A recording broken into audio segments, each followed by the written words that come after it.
Hello mga kakordaps, magamig shower out. So maunay ang inyong kakordaps. So our video for today mga kakordaps is magbuhat ko og pastil, chicken pastil. So ginana ko magbukto ko og ahos mga kakordaps no, para isagol na to sa lapaan na to nga manok bago na to lutuon na magbuhat og pastil. So inana ko magluto mga kakordaps. So ato sa nang pakuluan within 30 minutes para malambot siya. So mao na mga kakordaps.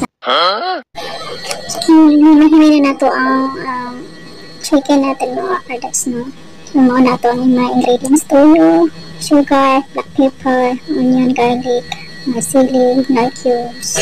Tapos kabutan po rin ko ang nagsuka mga kakordaps. So mao na akong unang nilunod mga kakordaps, mantika, tapos ahos, tapos isunod na po na to ang sibuyas mong kaya ng mga kakordaps.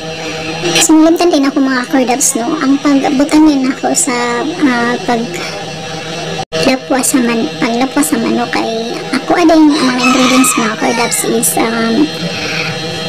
ginger, black pepper, tapos gibutan po na ako siya ahos mga kakordaps o onion, tapos mga ito mga kakordaps o nor cubes, mga ito half nor cubes na mga kakordaps. Kaya ang manok tinha kay 1/4 lang gina siya mga kakordaps, kansan ako naman isa mga kakordaps. So kung gusto niyo magluto nga ng pastil mga kakordaps na matagalan, so yun niyo pagluto mga kakordaps. So okay, labi dyan kayo siya mga kakordaps sa ang inani nga process mga kakordaps sa pagluto. So ang ako ang gamit nga oil mga kakordaps is vegetable oil.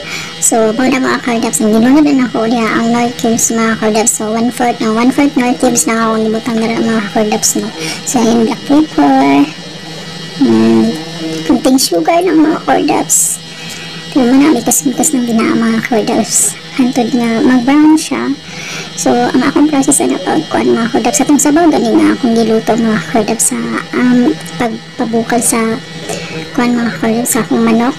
Kaya mo ito isabaw na to gamay ng mga kakordaps, mga isang kaluwag lang dyan ang imong isabaw na para mahumok ang imong karne, dili siya mag-dry.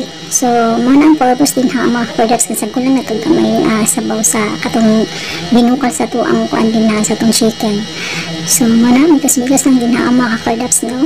So yun na pag-process sa pastel mga kakordaps.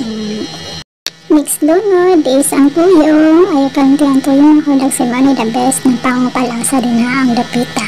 So mikas-mikas lang itong mga kakordaps no. So nakita naman ninyo na nag-action na siya brownish. So mao na mga kakordaps, mikas-mikas lang hantod mahumantag luto. Kakordaps, kihabuan dyan ako ang Forever na nga togi na ako mga kakordaps, kaya di man siya pwede og kanang sili mga kakordaps. So muna gihibuan dyan ako siya og walay sili. So ayan, gilunod na ako ang sili din ha mga kakordaps para naay ang hang nga matilawan na to sa to ang pastil. So muna hapit na maluto mga kakordaps no.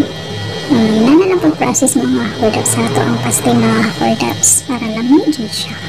So inikaman akong lutuan ni mga kakordaps, so padaghan yung kukaw na ni mga kakordaps, rice pa more. So mabutong na sa kuwag upat kaadlo mga kakordaps.